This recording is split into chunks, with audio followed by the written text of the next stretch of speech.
Rating 3.0 fans, come here. Harry's created an entirely new system to tell you why Monacy is actually rated higher than Ziwu still. Classic delusional Monacy fan below me here. And then we have Steele on, our resident Canadian into US export, I guess now, who's come on to help talk us through why some players don't deserve the rating that they have now. I don't know how much time you've had to actually dive into rating 3.0 Steel, but I'm sure you probably have an opinion or two about it already, right? Let's just say it's going to be a fresh take. That's what we need. Get someone who knows about the game, and then two plebs who don't. That's the formula for this podcast. So we're sticking to it. I'm not rising to your Monacy bait because, it actually exposed me even more. 3.0 proved that Monacy was should have been number 3 last year, is what I've been told. But luckily, we don't need to do that anymore. We just leave it. And I've got the meme slide. There's always a meme slide, obviously. And this time it is. Oh, there we go. Oh, it's from Suits this week. It's from Suits this week. And you're the judge, Steele. And I'm the judge. Okay. The sleazy lawyer trying to prove that 3.0 is still a thing.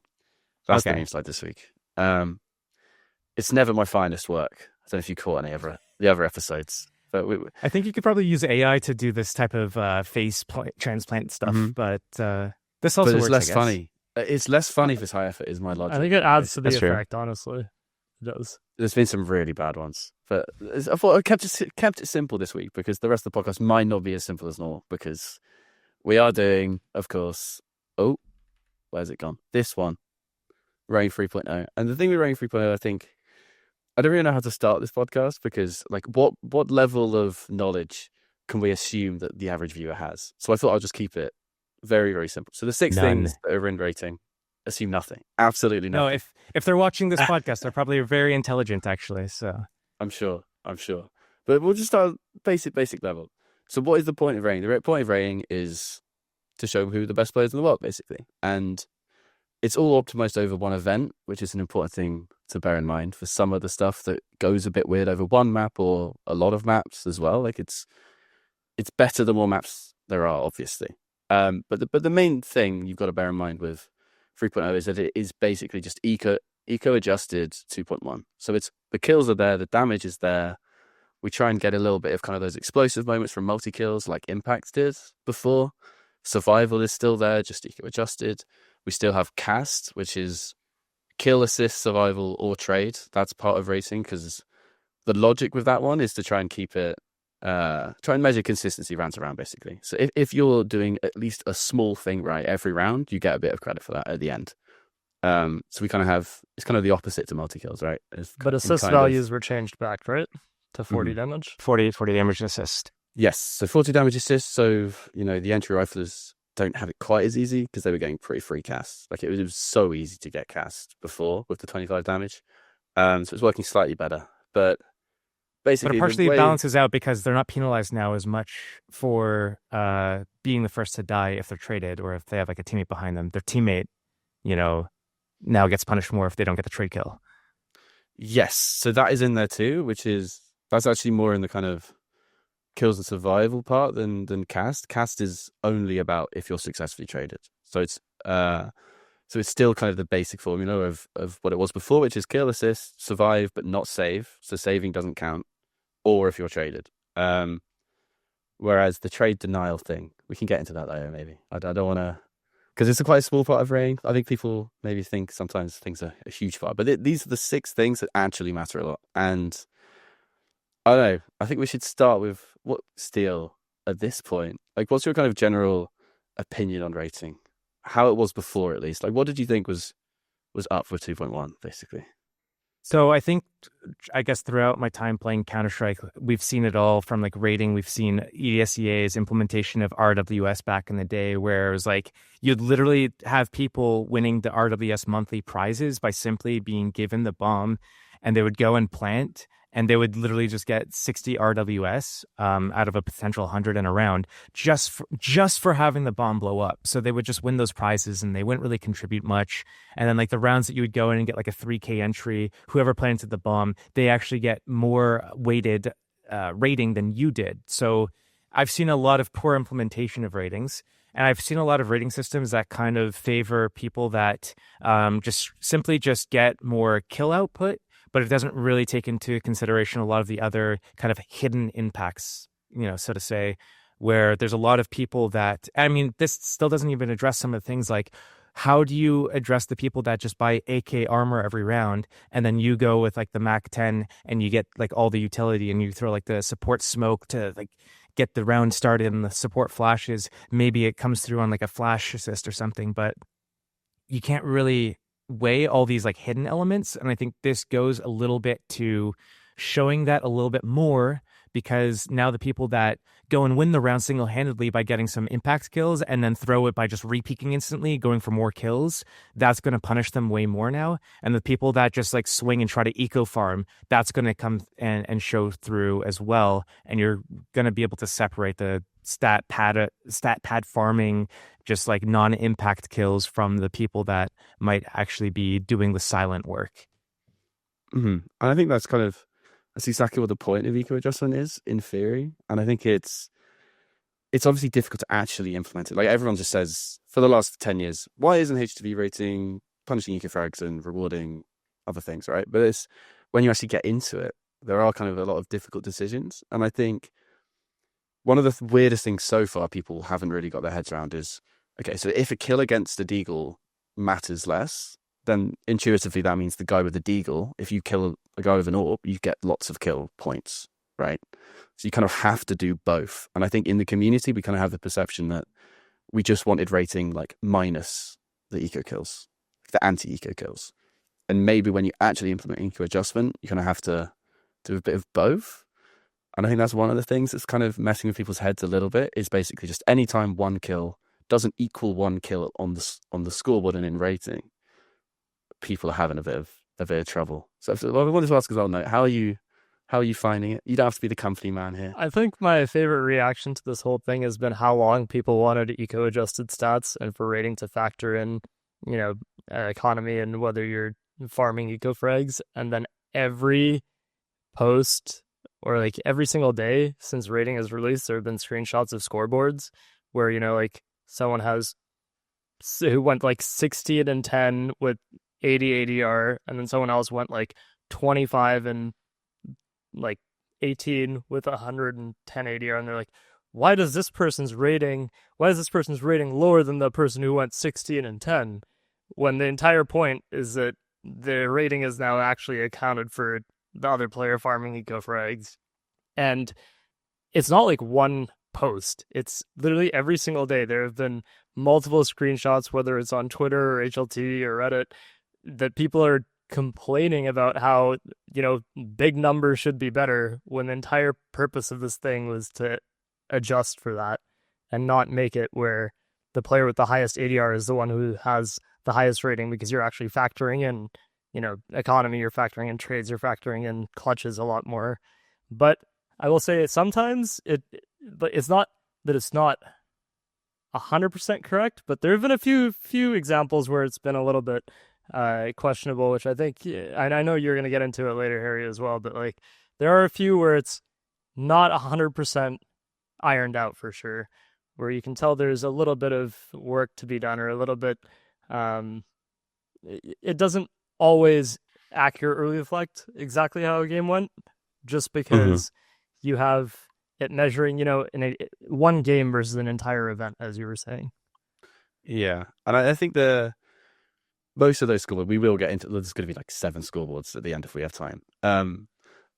Me trying to explain a little bit why the number is spat out at the end, how it is. But I think for now, I kind of want to explain how eco adjustment works and hopefully not get ripped apart live on air by Steel for how it works. So here we go.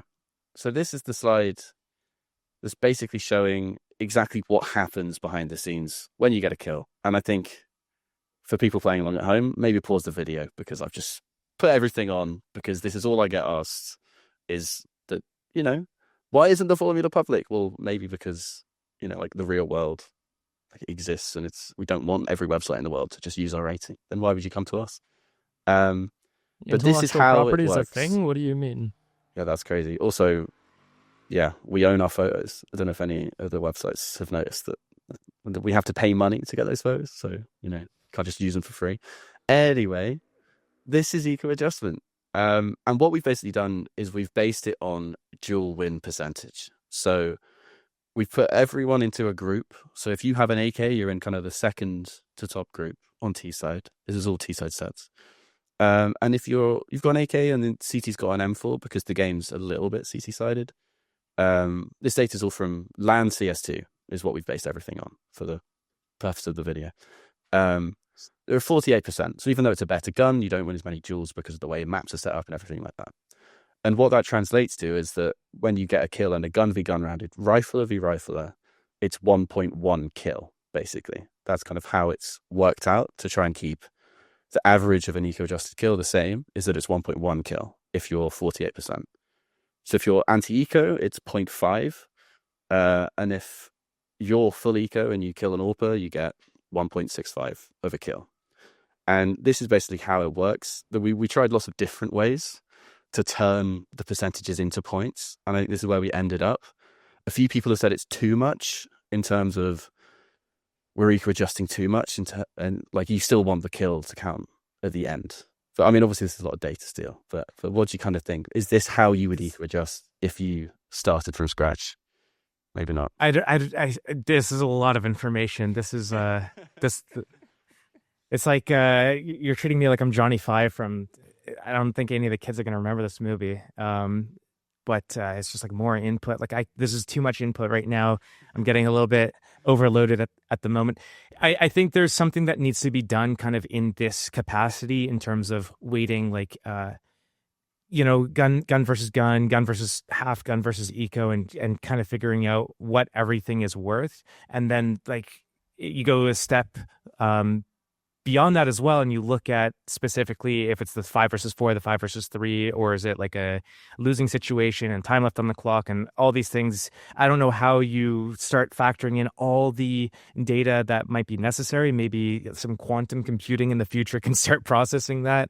Maybe get some AI on top of that stuff. But I think this is like the first steps I guess you'd have to do in terms of breaking it down by, economy. But is this when we're looking at the equipment value, are we talking about per player or like aggregate for team? It's per player with only the gun and their armor. So for example, like the 4700 plus would be an AWP and armor. Sure. So someone could have like an MP9 on the team, and there could be people with there could be 3 M4s and an AWP, but you're counting that kill on that player with the MP9 as less weighted than the kill on the AWPer specifically. Yeah. So, Hero AKs is kind of a huge thing now. So we basically decided to do individual equipment, at least for this. And I think, look, I know it's a lot of data. People are interested in this, so they can pause it. And the 2 nerds who have been asking this have it now. I just wanted to show roughly. You got 2 guide, basically. He did.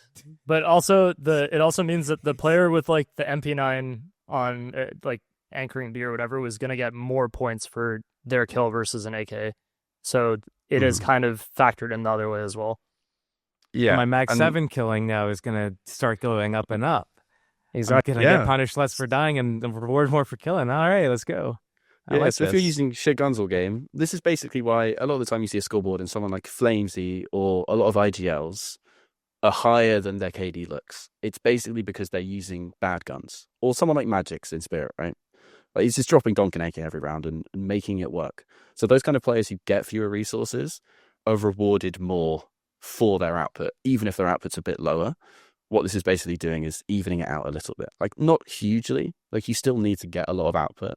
But someone like Techno was, before this tournament when he became an MVP, was someone who benefited from this because he's never had the machinery that a lot of the other rifles on the team have. So that's the point of this eco adjustment. And I promise we will get onto some fun scoreboards and not just be showing you Excel tables all day.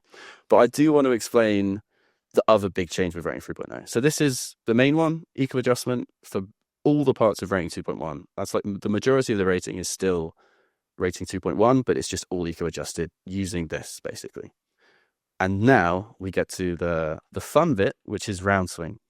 And I don't know how familiar you are with Letify rating, but it's basically It's basically the same thing. I mean, everyone got the idea from somewhere, right? It's from there's a paper from years ago, a guy called Peter Xenopoulos, long time ago. He uses a lot of kind of AI stuff to actually do it, but the way we want to do it is basically the point of this is that every kill has a different value.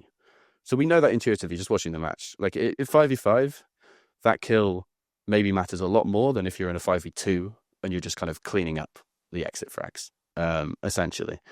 So what round swing does is, and this is, I've done it again, haven't I? It's a lot of data on the screen. But what it does is it knows the probability of each situation. Like what you were saying earlier about the kind of, when it's a 5v5, we do it a certain way. So when it's a 5v5, it's pretty 50-50. And then when you take it to a 5v4, it's now a 70% win rate for the CT side in this example. So a player gets plus 20% round swing. So that is what round swing is. It is each kill has a value, and you get the value based on how much your kill moves the needle in a round. And, you know, this is essentially why round swing is very highly valued in rating, is because we're pretty confident that this context is really important. Like treating every kill equally is something we've done for a long time, but I think there's a reason that we don't really want to do that. Like round swing's job is to be a different thing to KD, because as much as rating before was doing a lot of things, it was still basically an enhanced KD. And this round swing stat, the new one, is the first time HLTV rating has really been separate to KD and more about actual game impact. So people feel free to pause, and hopefully I've not overwhelmed you again. I think the explain like I'm 5 section helps. The next 2 slides help a lot. Mm-hmm. So I do those first, and then I think you should just do those first because it's a little easier. Yeah. So I wanted to show this one because it's just, you know, again, it's easy to pause. But now it's res. Res needs to be explained like he's 5. So that's what I'm trying to do here. And I've used res as an example. So this is like a fairly simplified version of what a Counter-Strike round might be. But this is res playing. It's a full buy v full buy, important gun round. He gets an entry, say it's Inferno or something. He picks the B player and they're playing 4A. Then they get to plant the bomb, and then because they planted the bomb, the credit for because you know how in RWS you get points for planting the bomb, right? We instead of giving it to the person who plants the bomb, what we've done is given it to everyone who has impact before the bomb is planted. You get credit for what you've done before. So Res got an entry. It's easy here because only one person has done something. So they plant the bomb in a 5v4, and then you win 93% of the time if you get a 5v4 post plant. Which means that basically there's 40% round swing, and it all goes to Res because he got the entry kill. So this is how it works in practice. And then at the end of the round, the full CT saved because Inferno is a bad map. And then the rest of the credit, so there's 93%, so then 7% is split between the CTs. So this is how it works in practice, and this is what we've done to try and reward kind of aggressive players. In essence, is that if you do a lot of work early round and it leads to bomb plants and people saving, we think you should get the credit for this. And this is basically how round swing works in a round to round basis. So yeah, what do you kind of make of it in terms of how you think about the game? So one of the things I look at is on the previous slide that you had before the Eli 5, where it was showing kind of the round breakdown, like in the 5 versus 5, everyone's up. You're looking at 48.7% win rate basically for the T's and 51.3. That's the natural. You have to make the first move. You have to come to us. We have the advantage as CTs. I find it kind of like interesting looking down at how, you know, as long as it's like 4v4, 3v3, 2v2, stuff like that, it kind of favors the T's a little bit. And this is like a great way for looking at if you have that advantageous situation, like let's say you're in like a 4-on-2 or even like a 4-on-3 where you can see it there. There's like a 75% chance of winning. And then, you know, you drop that down to 3-on-3, kind of like where does that go? Well, apparently it's not even that much of a cap here. Well, it's with the bomb plant. So the bomb plant is okay, that's with the bomb plant. Okay, so if you're 4v3 and you're 75%, and then you die, then it goes back to 50-50, right? So those are kind of, there's a guy on Twitter who calls them bozo deaths, B-trams, great guy, follow his work. So And this is specifically talking yeah, about like going through one round where like the first guy on the mhm. T dies first, then they trade, then okay, I see. Yeah. So I could have done it in a little graph one. We've shown that before, in Yeah. a different way. But it's basically yes, this is every new bar is after a kill or the bomb being planted or the bomb being defused. So it's a new action every time.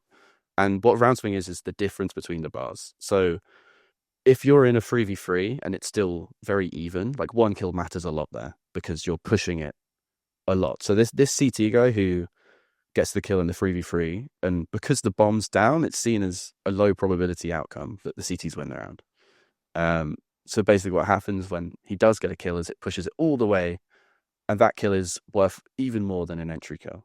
So that's basically how this works, is the bad deaths, when you're 4v2 and two of you just die like idiots, you're punished much more than if you die and you get traded. So you can see on this, a 4v4 for the T side is actually way better than a 5v5. And that basically means if you enter and get traded, that's a good outcome and you actually get positive round swing if you do enough damage. That, like, if you get an assist and you get traded, like, that can be positive for you to die and like lead to a 4v4. So this is kind of the point, is that kills that matter, kills that move the needle in a round, are rewarded, and that deaths, and it's the same for your deaths. So if you have lots of bad deaths, you can show your entry fragger, you got shit round swing, that basically means that you keep dying like an idiot. That's kind of the point of the metric, in theory. So this in part can kind of shine a light on teams or players that have lower, I guess, degree of discipline when it comes to the fundamentals, when you're repicking in these advantageous situations, when you're constantly like taking fights against ecos, when you're already like in a winning situation, and then you keep going for those kills aren't going to show up as like, you're not going to get docked as hard when it comes to your rating overall in the previous rating. But now if you try to keep doing it, it's going to reflect in that rating, and maybe it's a deterrent in a way. It's like, if people are playing for stats, now the stats aren't just like kills, just getting more kills, which would increase your rating. Now it's like, well, I don't need this kill because it's not going to increase my rating because we're already winning the round anyways. So what's the point? Yeah, I mean, it's exactly that. It's like, the goal is basically, if you're a player and you're thinking, I want a really high rating 3.0, we want your mindset to be as similar as possible to what is the right thing for me to do. Like, that's the goal of rating, basically. We want to line those two things up. And that does mean there's a few weird things. Like, someone like Donk will just 4K a team, right? The first two kills matter a lot for round swing, but once you're in a 5v3, like, you win that 95% of the time or something. The next two kills don't Unless get you're as much Falcons. credit, of course. And that's when your deaths would matter if you do throw a 5v3, of course. But that's kind of the point, is that we don't want you chase. If you're in a 5v3, you don't get much credit if you just chase those kills, because you don't really need to. You want to play as a team. You want to execute somewhere, I don't know. Or these post plants, or even anti-ecos. So if you start an anti-eco, a full anti-Glock, the round swing starts at 96% for the T side. So you're supposed to win those rounds 96% of the time. And that means if you don't, you obviously get punished heavily. But it also means that it doesn't really matter who gets the kills. Like, you don't get much credit.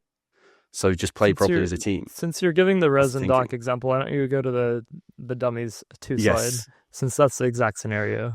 Dummies 2. So we had a nice one for Rez. He won't be watching, I'm sure. He's got better things to do. But we were nice to Rez. And this is unfortunately the reality of an entry fragger, because I had a few questions about this, so we'll get into it. So this is the same thing. Rez gets the entry. This time it's a double entry. It's even better for Rez. Rez couldn't have done much more. But he does get killed by Donk on the way in. And that means that they don't get the bomb down, because Donk's the third man on B or something. I don't even play Inferno, but you know what I mean. And that means it's a 4v3, and that they don't have the bomb down, so they're only at a 77% win rate. And unfortunately, round swing isn't at a point where it knows that Donk is alive, so it is still 77%. And then Donk just killed the rest of his team. And that basically means, so Rez gets a 2k in this round, a 2k entry, so he does very well. But then Donk kills the entire team. So at the end of the round, Donk gets loads of round swing, but we still give credit to Rez, because Rez put his team in a really good position. Obviously, Donk gets more because he's killed 5 people in a 3v4, 3v5.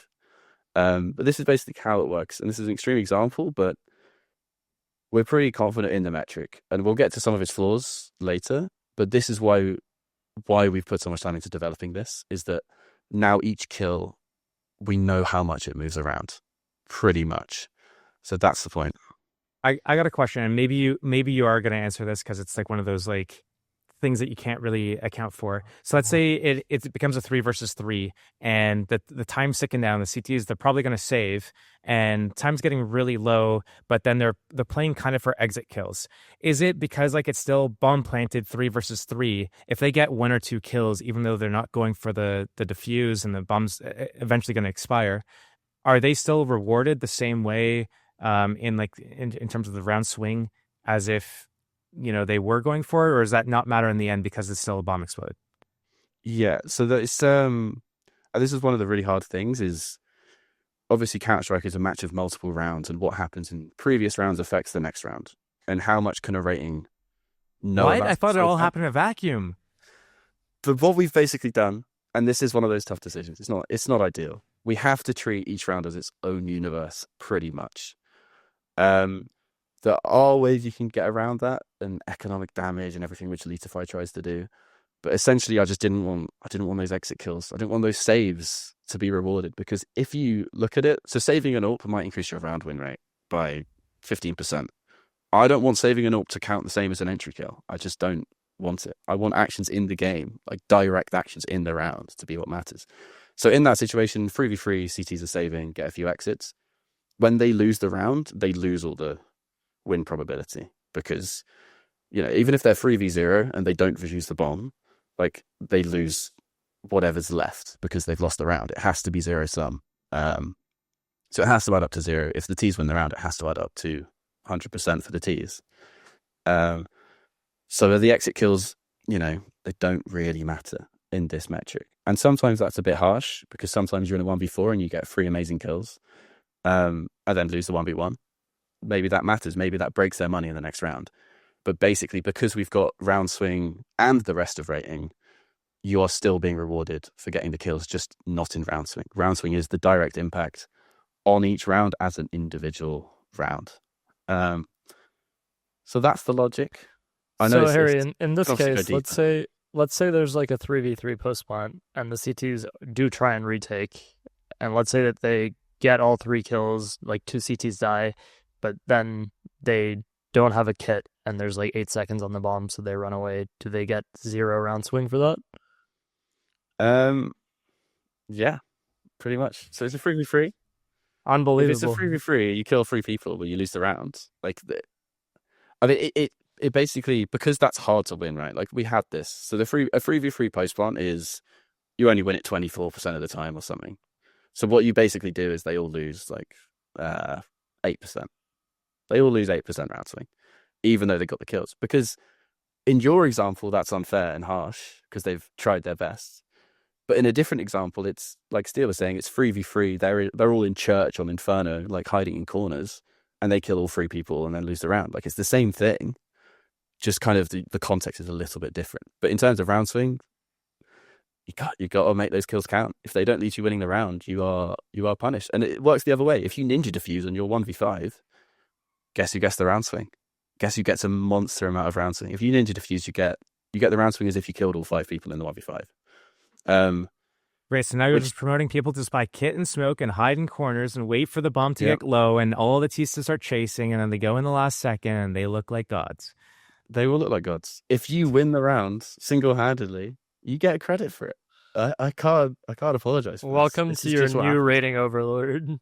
Thank you, Harry, for changing the way everyone plays the game. So yeah, I mean, if we have that, that's definitely if you see Blame F go from 1 ninja diffusers, this is why, basically.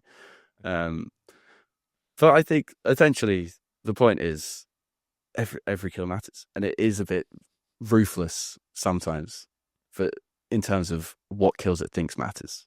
Because sometimes it's nice to watch an ace spray down. I love watching an ace spray down, but the last 3 kills of the ace spray down mathematically don't really win you the round. It's the first 2 kills that actually matter. So when Zontix gets 2, knee shot, a 2k on ramp just by shooting some knees, like that's completely the same as Scream 1 tapping 2 people for this. It's the same thing. And your Nobody eyes remembers the Zywoo op shot, but Amon is the op shot. Yeah, flick speed. Exactly. There were so many threads because I know you probably know me in the context deal, but because we put Monasy #2 last year, there were lots of meme threads about me being a Monasy fan, basically. So for the last 6 months, I've been being tagged in threads like, when is flick speed coming into rating 3.0? Just because Monasy has the flick speed. It Amazing. didn't get past other people. Unfortunately, I don't have total power. Otherwise, it would be here. But that's yeah, just where's time to kill and time to damage and all that stuff? We're going to put those things in? I mean, I say we, as in like I'm a part of this at all. It'd be cool. It'd be cool to have stuff like that, like aim stats, right? But I mean, Leafify do those really well, and you just look at them after a game, and you're like, okay, yeah, I could feel I was sharp that game. I had a good time to damage. But imagine that spot of rating over one map, and it's just AWPers. Like, just had a really fast reaction time all game, because you just point and click, 250 mil, 250 mil. And then they get more rating for it. I think people would lose their minds, to be honest. I think it's got to be about performance, not about how you got the performance in a rating system. I think aim stats are really cool. People are losing their minds anyway, Harry. People are losing their minds. You changed the number that they like to use to tell whether a player is good by not watching the game. So now everyone's going crazy. Everyone has lost their minds. And that's fine, because we're now going to try and defend some of Rating 3.0's biggest sins. And at the start, I did say it's better over an event, and I will try and use that defense because sometimes that is the only defense I have. So we're going to get into some of the weird and wacky scoreboards we have seen. And I've gone with this header because this is what I've been told all week, is that it's broken and it cannot be fixed. We just need to go back. I didn't want eco-adjusted stats. This is what I've been told all week. When rating 3.1. Honestly, actually, people wanted this to be rating 2.5 instead of 3.0. I don't know why. One person said we did too much too fast, and that's fine. I think maybe if we'd have launched this without round swing, after all, they're not used to changes, so people don't like change, and that's fine. I mean, maybe we should have not launched used to it us without counting round to swing, 3 right? either. Yes, Half-Life 3. Where's Half-Life 3? We don't do 3. True. There's no Counter-Strike 3, even though this is sort of Counter-Strike 4. There's still no Counter-Strike 3. So this is what I've had to deal with, basically. It's been tagged in threads on every match page because things like this are happening. So nexa the other day didn't have a great game. He got 40 damage, only got 9 kills, got carried by Satsunito and Simple, and he had a 107 rating. And this is, I can get out of it with the low sample size, but intuitively this looks weird to you still, I'm sure. I'm still looking at it. Still going. Yeah, like that's a very low ADR value. Let's just say that. Very low. Look at that KAST. He's up there. Oh, 2-0. He didn't even get an opening death. What a god. That's crazy.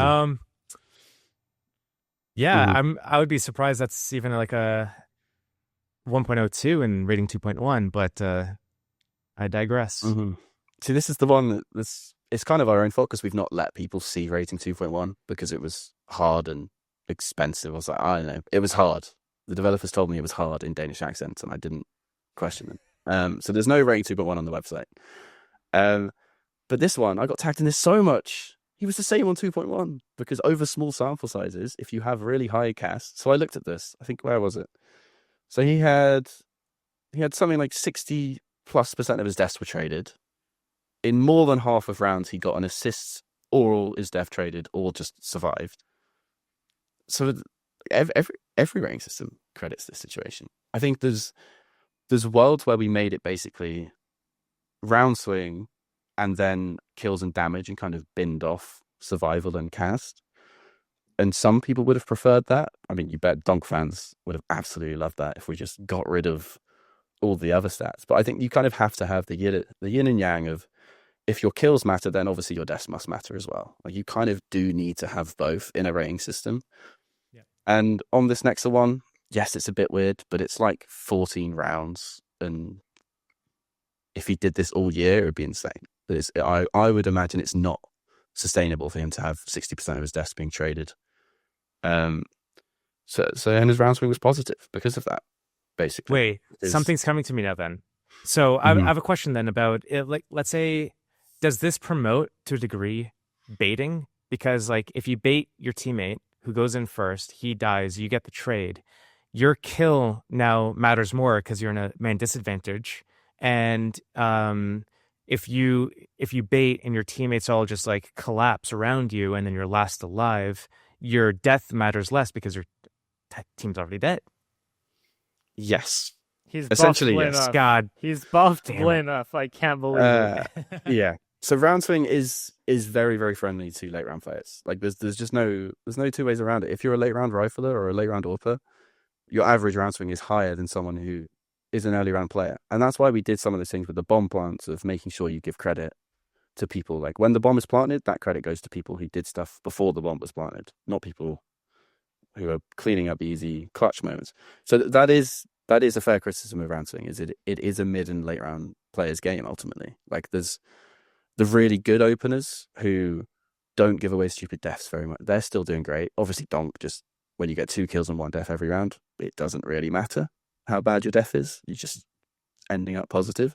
But yeah, the metric is over small samples, especially like you can kind of promote baiting with round swing, and that is why we have the rest of rating. Like for some people, like Leadify rating, for example, is 100% this round swing idea, and we were never going to do that because it favors AWPers and late round players.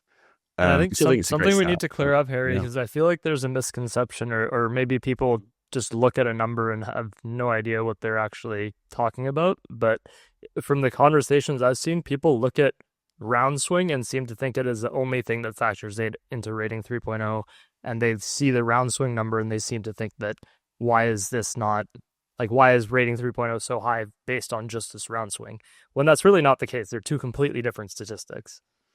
Yeah, I mean, it's got a high weight. Yeah. It's got a very high weight. The initial idea was basically to have an eco-adjusted rating 2.0 and then the other half of rating to be round swing. It's less than that now. Over development, we saw situations where round swing was a bit weird over one map. We saw that AWPers have a higher average round swing than riflers, even though lurkers basically have the same as aggressive riflers. So that's kind of fine. So we reduced the weight over development, even though basically because of exactly that. We don't want the betas to be too inflated. But there's still the majority of rating is still the old rating, but eco-adjusted. But we still get weird examples. But before I show you why I think round swing does have a little bit of a way to go, we're gonna be nice to myself. I'm gonna show one where I think fans are just being stupid. And this one, there was a thread. Nico was so good on this map. He had so many timely lurks. Why is his rating only 1.01 or whatever it was? And then you boot up the skybox and he got 7 kills against eco rounds. I think. Yeah, but were they well timed lurked against ecos? I think they must have been. I think they must have been very well timed because they maybe weren't even looking at him and had no armor. So like, just great work by Nico. This is great work by Nico, and you can see on the eco adjustment. I think what we're going to do is the serious point for this slide, other than just finally me getting a win on something over one map samples, is that I think we do want to have this eco adjustment on match pages. So we want to show the eco adjusted ADR and then the delta, the change next to it compared to normal ADR. So if this is on the scoreboard, maybe people don't freak out as much that Nico is below if they see that his eco adjusted damage is much lower than everyone else on the server.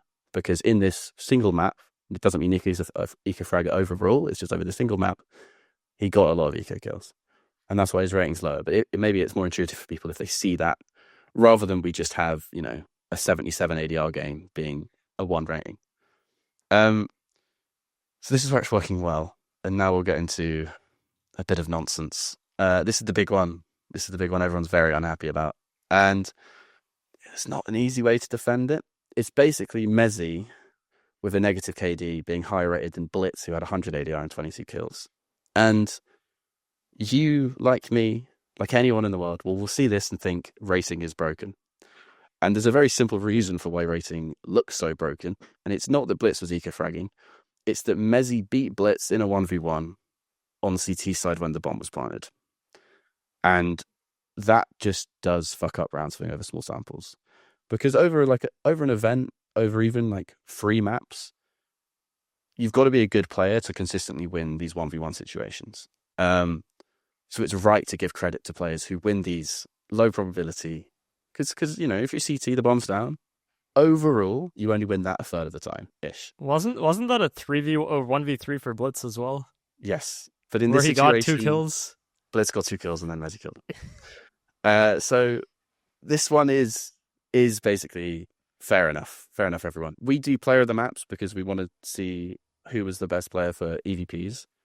And in rating 2.1 and rating 3.0 and any rating under the sun, you will be able to overrule it in situations like this. This is one where rating has basically fucked it. What do you think? It doesn't you move look it that like you much. have you look. So- It looks like Stu has a comment here.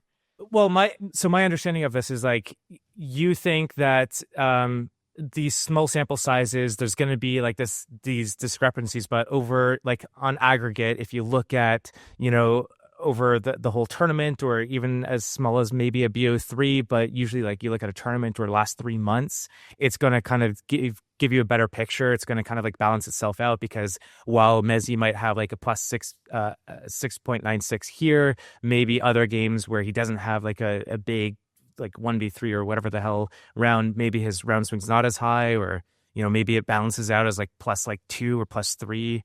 And so you're happy with that sort of just average over time, as opposed to, yeah, it sucks for now, but it's still better overall. Yeah, I think it's not like we didn't know about this before. Basically, like we knew that a 1v1 on CT side is overrated by round swing, like significantly. Like I think if this 1v1 goes the other way, I think Messi's like a 130 odd, 135, and Blitz is back to a 1.6. So like that one round does have a massive impact over a 20 round game, which is what this is. And the raw ways around it, B-Trams again, he had a good idea, which is basically like using round swing for cast. So it's like the percentage of rounds you play that are above 0% in round swing. So like if you have lots of positive rounds, then you're consistent all game. So this one round of Messi winning 1v1 doesn't break rating for a single map. But essentially the boring answer is that it's just not optimized for one map. But ultimately that is a failing, and we're aware of the failing, because obviously a lot of people, when they see a map finish, they just go to the scoreboard. And that is important to make this better. So we are going to try and look into ways to fix it a little bit more, because in development we don't see it as a huge issue, because we thought it'll even itself out over big samples. But maybe that was wrong. I don't know. I have an anecdote then. So when I started playing CS again after ESL, DreamHack, whatever unbanned us, one of the things that I started learning and kind of like shifting my game philosophy to was a couple of metrics that HLTV had, which was like, you look at what would the tier 1 teams at the time, you know, you look at Astralis, you look at Na'Vi back then in like 2018-ish area, you look at those types of like high level teams. What are they? How are they converting rounds where it's like 5 versus 4? If it's 4 versus 3, if it's 5 versus 3, and then the inverse, like if you lose first kill, it's a 4 versus 5. Like how often do those teams convert it? And you look at, you know, okay, these elite teams get it, you know, depending on the map, you know, somewhere up in the 75-80% region, they'll convert if they have that first kill. And then if they lose first blood, then they'll convert 35, maybe 30% of the rounds. So between that and cast, that was basically how I looked at trying to figure out ways that we need to get to that number. We want to be a team that converts, you know, 4 out of every 5 rounds, we get that first kill. We need to convert that. So what do we need to do to get that kill and maintain that advantage? And part of that also played in with that whole idea of cast, which was, you know, making sure that your death is traded. You know, having someone there, trying to get like the flash assist or any assist. Like we should be doing stuff together to ultimately take us to be in the same ballpark as these elite teams when it comes to converting any of these advantage situations. So if I was to look at kind of how this like round swing thing worked, I mean, it's still kind of like a lot of information to take in, and it's still pretty fresh. But if everything's been done in terms of the structure of how you work out the formula for it. And that is a good metric to kind of work towards. Hey, we want to be having like a positive round swing. If all of our players are like baseline, like around 0%, I don't know how achievable that is. And I guess we'll have to see over the course of like the next few months or so. If there's a way that everyone on the team could avoid having like a negative round swing, you know, what could we do as a team to work towards that goal so that we, you know, does this overall help us close out games, maybe close out games with a better scoreline, maybe not give up as many bad rounds that lead to us needing to like do some like force buy eco situation, which draws out a game. And seeing how that relationship plays out is what I would probably pay close attention to, because that's something that helped me in terms of creating all this to especially help younger inexperienced players kind of view the game in a different way than just like kills are, you know, kills were the end, you know, that was the end of the result of the game. It's not a means to an end. It's just like kills is the objective, which it's not. Mm-hmm. Yeah, I think there's one elephant. I was going to say, I know that still has to leave shortly. So before we get into more of the scoreboards, Harry, I think we could do a couple of HLTV threads with him before he heads out, and then we can get back into this, because I know that he said he was looking forward. But first, still, before we dive into that, what is, having learned a bit more about Rating 3.0 and round swing now, what would you say your overall opinion is on it? Do you think it's a good change, or do you think all the threads we were reading this week about Harry were correct? I think I'm gonna have to see some of these threads. The general vibe of it is I've always been for having on display, you know, as an in-game leader, as someone that's played every role, including support, including like, you know, I used to be a star player back in the day. I used to be a main AWPer, doing all these things that have this hidden impact element. So the people that are playing their advantages and they're playing safe and they're not giving up, like after they get a 2K entry, they're not just like re-peaking. Like the amount of times everyone, when Kenny S was like touted as like the best player in the world, oh my God, he's so good. Look at like how fast his flicks are.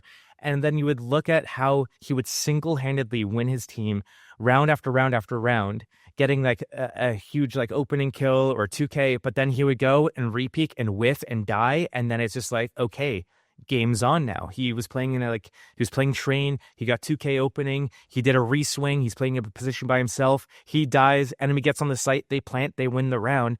His 2K, it doesn't matter how fast he shot. It doesn't matter how nice the flick was. He just threw that round for his team.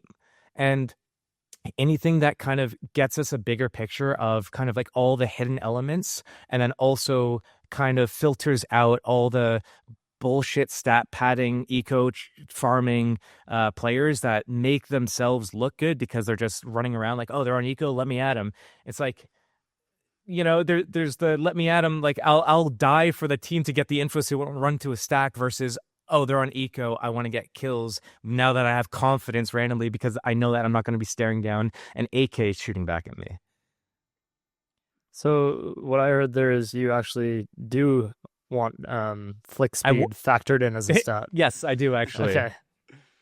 Need it. Okay, so let's get into a couple of these HLTV threads. We have one that just says round swing is subjective, and it's by HB Clock with a Russian flag. And it says Donk fun. Sorry. Let's actually he's a fan of the Glex.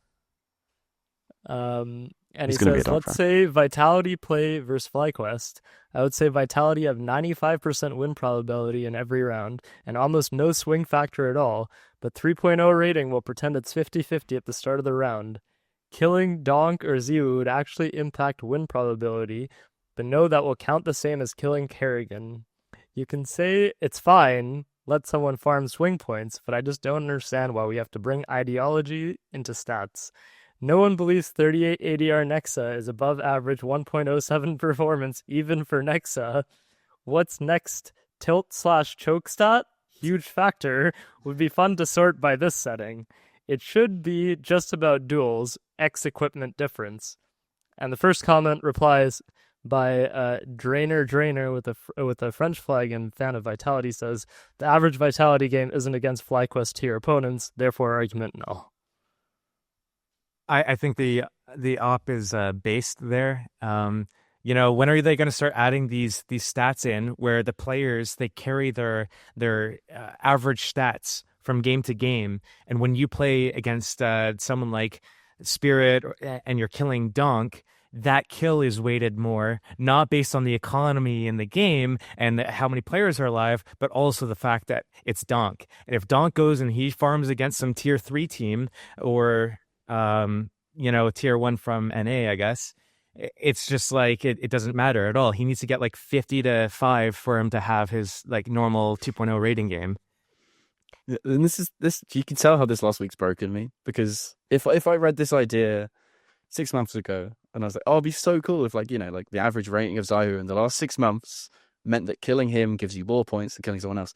And now I'm just imagining a 13-2 match where Donk loses 13-2.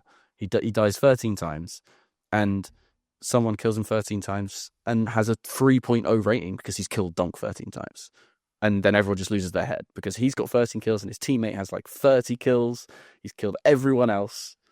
But because his teammate killed a Donk and he didn't kill Donk, he has like 3 times the rating. And then honestly, kind of everyone in the comments loses their heads.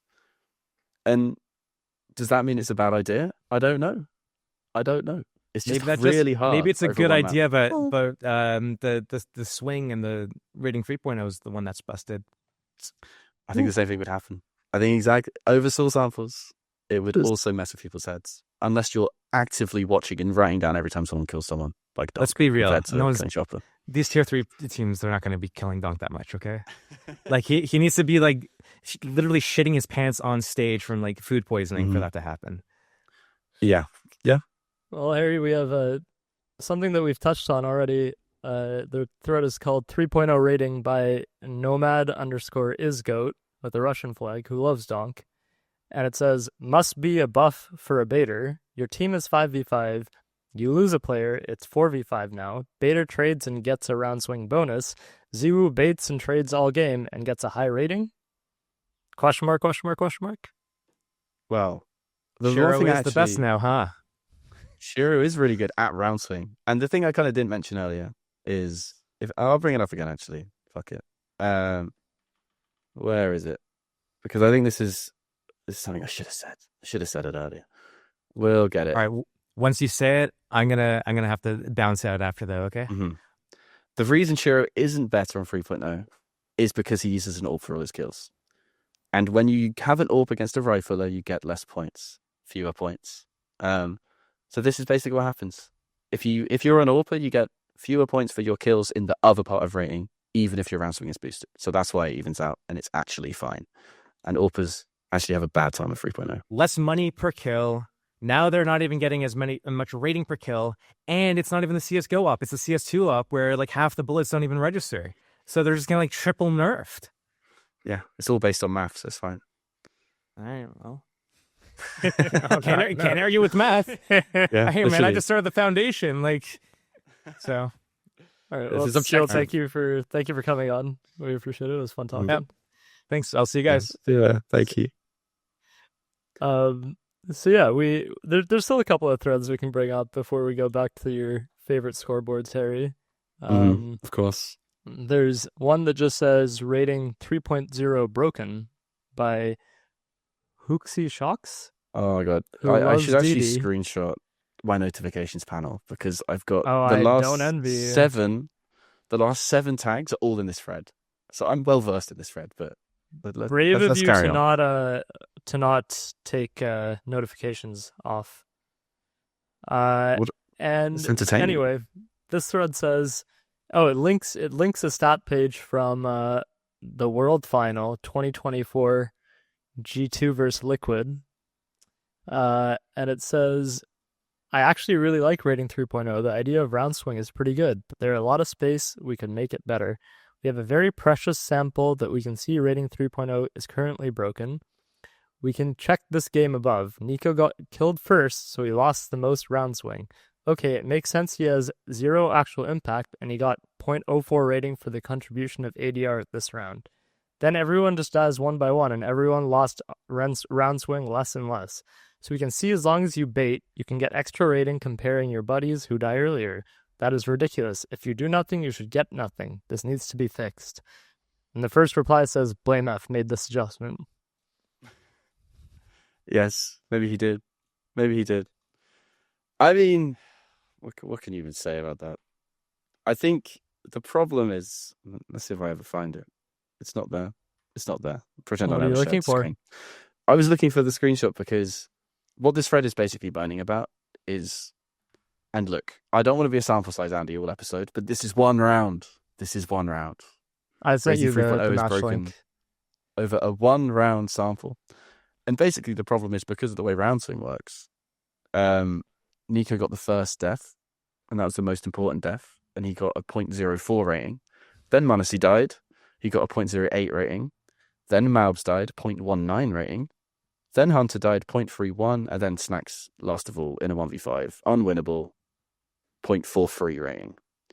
And what this user wants is basically everyone to have a 0.00 rating in this situation. And it's understandable why. It's understandable why. But rating isn't designed for a 1 round sample. In the real world, no one does this every round. Like, this just doesn't happen. And Nico for had reference, 15 ADR. this isn't a 13-0 loss, and they're talking about the Yeah. single round after, like the single pistol And- round after the 12-0. Mm-hmm. And I could get into the mathematical, and I actually have, because this thread has been popping all day. I've got into the mathematical reason why everyone's not on 0. And it's basically because, round swing has to be plotted on something, right? So like a 0 round swing is a 1.00 rating for logical reasons. And that basically means when you average out Snacks, he has a 1.00 rating in round swing, and he has 28 ADR. So he doesn't go on 0.00 because it thinks his round swing is the same as someone who got like 15 kills and 15 deaths in a long match. So that's why Snacks is a 0.43. It's because he's got 0% round swing. And yes, it looks weird. It looks like beta FC. But over 2 rounds, then this doesn't happen. 3 rounds, 4, just give me something, guys. Like, honestly, the rating isn't designed for 1 round. I'm sorry. You're We telling can't me do the that. thing that measures someone's performance over the course of an event / over the course of a year isn't meant to measure 1 round? Yes. That's And I know absolute I know it seems like a travesty. I don't know cop-out. what you're doing. Why are you employed? To be serious, I think it is an easy cop out to just say it doesn't work over 1 map because of reasons. I think some of it's fair. I think like the Mezzi one we were talking about with Steel earlier. I think that is fair. But And 1 it's something- round. 1 round, Harry. But yes, I think game 30 Node, I couldn't care less that Snacks. I actually think it's Nico probably threw. Why did Nico have an opening death? Poor old Snacks, just throwing flashbangs in a 1v5 he can't win. Not his fault. Just not his fault. He deserves his 0.43 rating. This is inflating him a lot, but I think he deserves it. Yeah, this thread was something. I think also I do want to shout out, I don't even know how to say this name, but it's ASYL1M Mm-hmm. Aslam Asylum, on I think, HLTV. surely. Asylum, of course. Because it's spelled with a 1 and not a U, of course. Yeah, I mean, I would know. It's my burner. But It is your burner. With a Japanese flag who loves ROPS. They compiled an entire thread on HLTV that linked to multiple forum threads and matches and examples from what people were posting over the course of the week, and tagged us both in it so that we could comment on it. And I think that was lovely, because I'm sure Harry really enjoyed going back through all of that criticism and the very logical arguments that were presented throughout a lot of those threads. yes, a lot of them were. And it was very helpful, but I mean, it'd be even more helpful for you because you weren't tagged in all of these threads already. Like, it's just, and do you know what the actual problem was? I was trying to find a thread. I've been tagged in so many things that I can't find the thread I was looking for because it was really funny. But my entire notifications tab is just like 1 thread. And I do get it. I think to be honest, I think we underestimated quite how much we should have optimized for very small samples, because obviously everyone cares about match scores and box scores and 1 map scores. And round swing, if you were making a metric for 1 map, round swing would be calculated differently, or you do something differently basically to stop those 1v1s. But ultimately, We are building it for an event. And when you look at it, if someone wins 1v1s on CT side all the time, like if you're a Bianca who just retakes 1v1s all the time, those kills matter. Like that Mezzi 1v1 didn't matter in the context of that game. But, you know, that could have been a 10-10 round. That could have broken Mongols' economy. They could have, him winning a 1v1, rotating over from B, might have changed that match. And ultimately, most of the time, he doesn't win. The CT doesn't win that situation. So it does look weird. It does. I can't say anything. When we do our player of the match for EVPs, we would have given it to Blitz anyway. Like, it's fine. Like, this isn't something where one number is going to be perfect. And I would encourage any viewer or any HLTV forum user or any just person in the world, you're still allowed to say, oh, he's 0.03 rating higher over one map. Maybe the guy that's second actually had a better game. That's fine. That's absolutely fine. But I think if you look at it over the sample size it's designed for, I could stand up in court for most of these players being where they are, to be honest. As long as it's against like similar levels of opposition and everything, I think it works. And I think we did a pretty good job. So now you want to stand up in court after your judge Steele has left. Yeah, we brought him away. Brought him away with numbers. Easy. But yeah, do you want to do any more of these scoreboards? I want to give you a chance to defend yourself a little bit more. We've hated on you a little bit with all these threads. So why don't you go back to the why didn't we use rating 2.5 slide, because I think we definitely skipped over that. Yeah, and I think that helps explain a little bit. That would help actually, because so as we've been saying, kind of a lot of these single map samples don't make rating 3.0 look great. Because of things like those 1v1s that Messi did, basically. Like those clutches where you get the same amount of round swing as you would get for 3 openers in a row. And I'm not going to pretend that that's a good thing. That's just the way the maths works out. But when we look at over a big sample of kind of all these players, this is everyone this year. These are like the 20 players with the most like EVPs, like the relevant 20 players, not the top 20. Don't bet on this being the top 20. Sorted by 3.0. And what I've done is basically done a version of rating that doesn't have round swing in it. And that is the kind of middle column. And you can see AWPers just get absolutely fucked. Like, I don't think 910's been a 101 player this year. I mean, that's pretty harsh on him. But because he uses the AWP for most of his kills, the eco adjustment process means that he's in an advantage for these situations. So what round swing basically does is, yes, it's too nice to late round players if you use it in isolation as the god stat. But rating 3.0 isn't about one god stat. It's about balancing everything against each other. It's why cast is important. It's because it rewards consistency. And then multi-kills rewards big highlight moments. And we have both in the rating because they balance each other out. It's the whole point. And if you get a freak like Zywoo or Donk or Monacy in 2024, who's good at everything, then the rating is even higher because you're good at everything. But these kind of specialist players like Woxic and 910, who are pretty low output, but they win a lot of clutches and they're good at round swing, they're only 107, 105. I think, you know, ultimately rating is designed for MVP decisions and top 20 decisions. Like, that is the majority of the time internally that it's important is for that to be right. And I think that is where I will defend 3.0. And I don't know how we're going to address the kind of low sample size problems, because I'm not saying they're not important, but I hope this kind of shows why we have included round swing. And I think round swing's a very good stat over an event. I really, really do. Because you don't win those 1v1s every time. The whole point is most of the time you lose, unless you're a really good player. Like someone like Zoe wins more of their 1v1s. Like, that's just, he should be rewarded for that. But you say that's for the internal. That's the internal use, but the external use, Harry, you're missing the crucial external use, which is to look at the scoreboard after the game is over without watching the game, and say that this player did better. Yeah, and to be honest, you're really removing the biggest factor for people. But what people forget is that rating 2.1 and 2.0 are garbage over MR12 1 maps as well. Like yep. It would happen all the time. So you have 100% cast because you've won 13-5 and you're in a really good team, where you do 25 damage and someone trades you. Like, you have a really high rating. And what happens is after 4 months, people get used to it. After a few months, people get used to it, and they say, "Oh, he had a 1.4 rating, but his team won 13-5." And in my head, I'm going to knock that down a little bit because it's not designed for one map.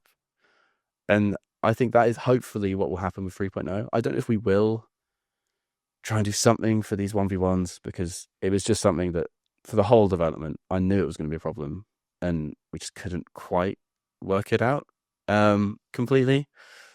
So I don't know. His headphones have died anyway, so I'm just on my own. So we will look at addressing it. The other thing we haven't mentioned, don't know if I can't hear you or if my you definitely can't hear me. Your headset's dead.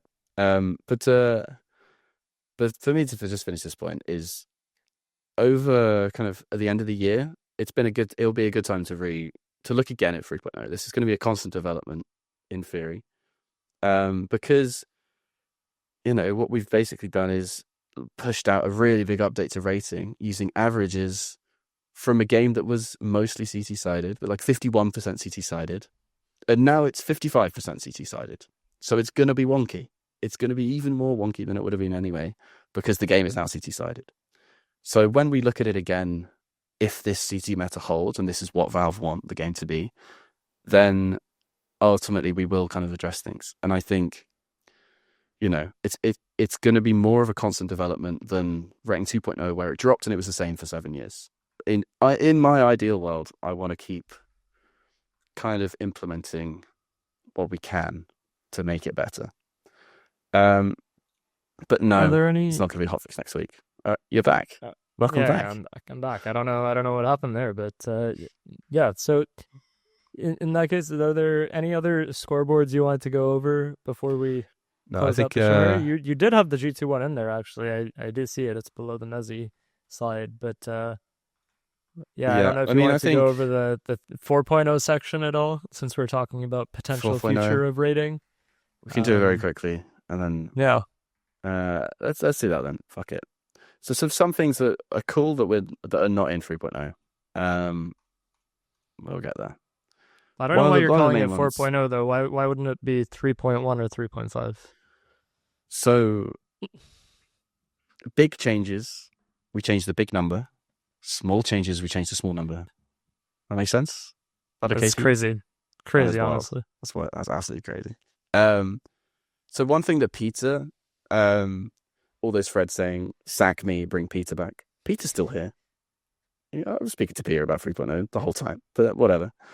What he wanted was game state, basically. So he wanted a kill at 11-11 to matter much more than a kill at 11-1. This was Peter's big idea for 3.0, and it never got implemented because it was too hard, basically. This is why those pages are on HLTV in beta. It was really hard to do it correctly, so we didn't do it, basically. It'd be cool to do it one day as a different stat, kind of like a filter almost, to have like in close rounds who are the best players, kind of like a arena rating or something like that, but over small samples. Like who are like the clutch players? That'd be cool. But for rating 3.0, it just didn't work out that way.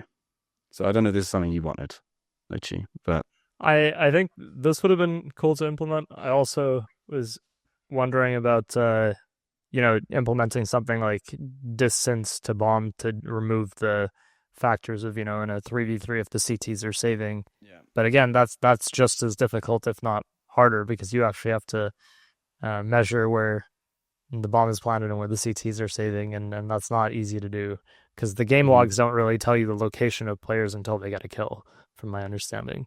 Yeah, that's the other thing. Like, so the people on Twitter who are using HLTV to get loads of demos, basically, and then they're making stats based on demos, they have access to more data than internally we do, because we use game logs. And one of the things we don't have, like you were saying, is location data. And this is the other thing that would be really cool, is to say, if you're in a advantageous spot, like be long on Ancient, like you get more than one kill there a lot of the time, because it's a good spot, it's a good place to play.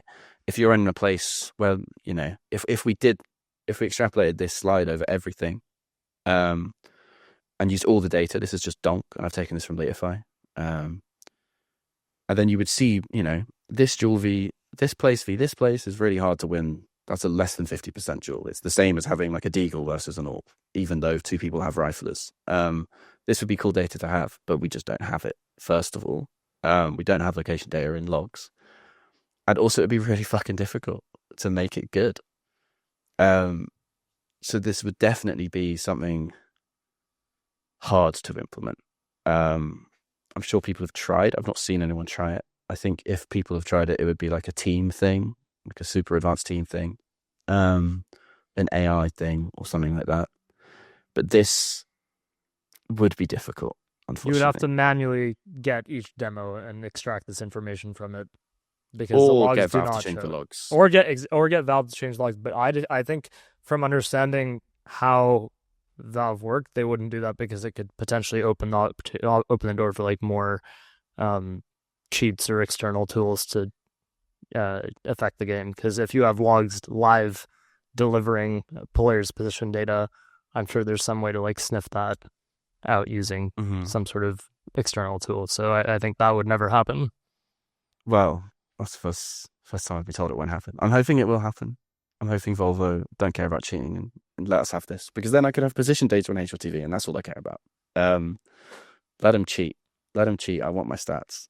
But yeah, this is another thing. It would be cool. It'd be cool if it didn't happen. The other one is there's this French guy on Twitter. He's absolutely insane. He's been spamming me for years.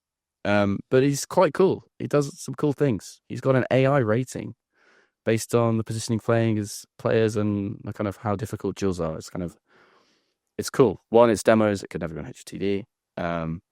But it's cool. And it basically thinks Donk is even better than anything else 6 years because he's always got a rifle. You only like it because Monacy is somehow second. Look, I actually hadn't noticed that, but that is really funny. That is really funny. And it's the flick speed thing. This is actually the flick speed thing. He takes weird positions because he can react faster. And this was from May, so it's before he had like a 1 rating in the last 3 months, where the fuck it is.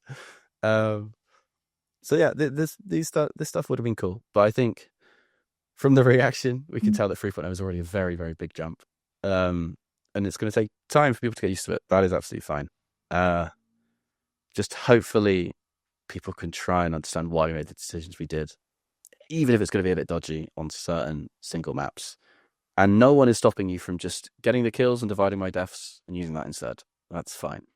But for our internal stuff, Rating 3.0 is 100% worth it. And it will help us be much more fair to players when we're doing MVPs, EVPs, top 20, because we'll know if they're eco fracking. We won't just have to guess.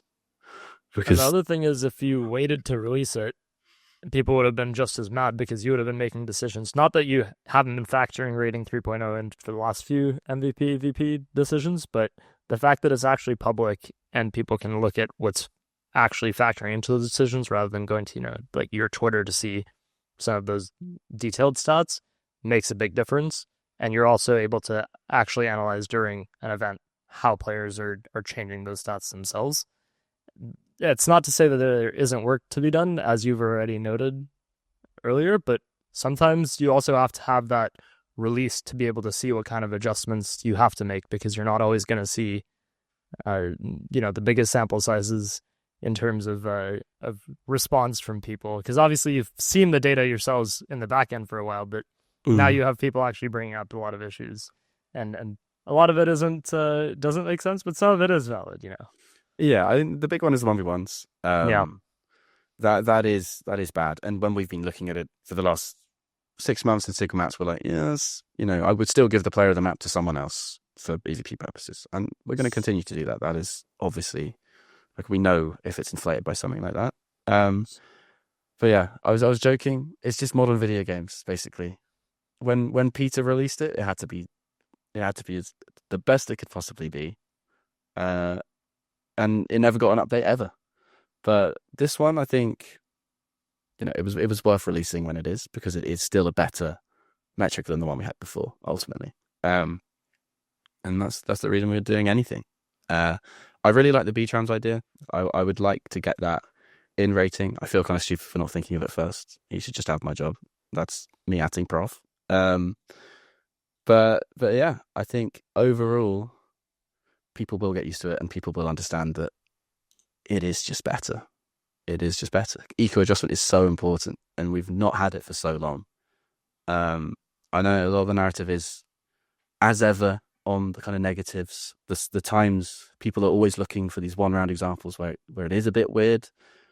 But I just encourage people to be a bit fairer to it. Look at it over an event, look at it over a big sample, and honestly tell me that it's worse than it was before, because I just don't think it is.